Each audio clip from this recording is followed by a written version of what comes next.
My name's Guy Kestevan. I've been a professional bike and kit reviewer for nearly 25 years, and tonight I'm finally starting build up on this beautiful and quite different Salsa Stormchaser single speed gravel frame.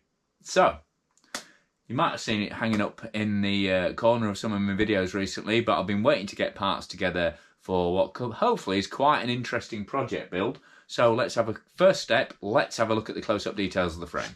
So, like I say, it's a Salsa, famous brand set up by Ross Schaefer and then taken up by Quality Bicycle Products in the US. And it's always been a home of kind of slightly offbeat but really practical and really charismatic bikes, and they were one of the first brands to do, in terms of like 29ers, single speeds, cargo bikes, bike packing bikes. The Salsa Fargo was one of the first like disc braked proper long distance bike packing bikes before bike packing was even a thing. And to my shame, I can remember reviewing it way back and basically saying, oh, nobody wants disc brakes for going long distances and abroad on, because at the time I thought the spares would be a bit of an issue. I mean, this is going back well over a decade, but here we are now. Bike packing is very much a thing, and Salsa are still kind of pushing the envelope. They've got some beautiful carbon bikes like the Cutthroat and other race bikes. I mean, Warbird is kind of all-road off-road. Just go look at the catalogue. There's so many different bikes. Oh, and fat bikes. They do a ton of fat bikes as well. There's a whole catalogue of really well thought out and practical yet fun bikes. And they do a bunch of full suspension bikes as well, so I'm really keen to get one of those in as soon as I get the chance. But for now, let's concentrate on this. The Stormchaser. So called because it's... well, okay, let's get to the back end. This is where it's a really interesting. So, sliding dropouts at the rear, really nicely CNC machined, as you can see. Double bolts, and then a little tensioner screw in there. So, slide those backwards and forwards to tension a single speed transmission without needing a chain tensioner and without needing an eccentric bottom bracket. So, standard threaded bottom bracket there, which is a big win. But they've gone single speed because this is specifically designed as a bike for maximum mud clearance, maximum simplicity, for really filthy, muddy conditions. So while, you know, it's a US frame designed for kind of plugging across big open desert roads when they get wet, all this huge mud clearance up here, you know, no stays across the back there, no stays there, so masses of mud clearance. It's all internal cable routing to keep it nice and clean. As you can see, you've got everything mounts there, you've got everything mounts there, you've got extra mounts there, you've got mounts there, you've got fork bag mounts. So, you know, it also works as a sort of minimalist bike packing bike, well, minimalist transition anyway, bike packing bike. And you've got this glorious oversized alloy tapered tubing in this sort of rose gold copper colour that's, I mean, it looks amazing just with the GoPro. In real light, it looks fantastic. And yeah, so super versatile alloy frame, weighs 1780 grams, so it's not light, but it's not super heavy either. And then you've got this carbon fibre legged and alloy steered fork to go with it. And if you look at the detail in there, you've got these big glue-on stainless patches inside the fork crown there. I mean, hey, masses of tyre room.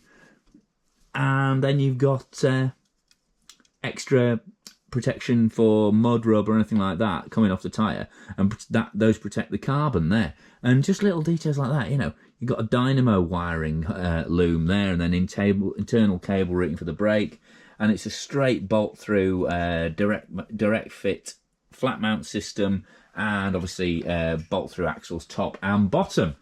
So, massive thanks to Lion Equipment in the UK, who've sent me this frame to build up. They've also sent me some of the kit to use on it, like this Salsa stem and this lovely Salsa titanium seat post. I'm gonna be building up with a mix of test equipment. It's going to be constantly revolving. That tends to happen with my personal, or at least long-term test mules. I use them to test a load of kit for individual products on, and I've actually tested the post already. So I've got some stuff from Thompson, so that may go on first, but then obviously it's polite to put the Salsa stuff back on. Anyway, we will see how she goes, and I'll keep documenting the build-up. But for now, beautiful looking, tough, massive tyre clearance, alloy, single speed, gravel frame. I mean, you can get, yeah, it's not purely single speed. You can get a adapter for the frame as well, and that's, I could put gears on it if I want, if my knees decide they don't like single speeding. But it also means I can try something else quite radical with the transmission as well, and more of that in a minute. But for now, quick sign off. Massive thanks to Line Equipment for sending in the frame for long-term tests. Sorry it's taken so long to get round to, just parts availability being what it is. I've only just got the brakes. The brakes are the big thing that are holding back to build it up, and yeah, TRP have come up trumps on them. So yeah, we're ready to go. So thanks to the Stormchaser frame to them. Thanks to Zero Cycling for supporting the channel. Thanks to PEs and Crud as well. Thanks to my Patreon supporters who pledge on a monthly basis, and they help, well, they basically pay for the time it takes me to film these edits, or at least partially pay for them. You know, I get some bits off YouTube. I get some YouTube income as well.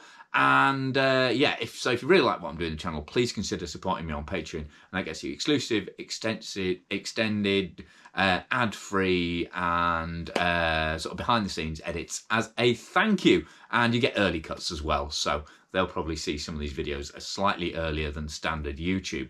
But even if you can't go for that at the moment, then please click to subscribe, click for notifications, give this a thumbs up, let me know what you think about the whole idea of a single-speed gravel bike. I've probably got my work cut out heading into the Dales on this, but on the other hand, I loved having a single-speed mountain bike back in the day. It's amazing what you can get up, and because you just tend to spin out on the descents, you tend to just kind of play about and have a lot more fun.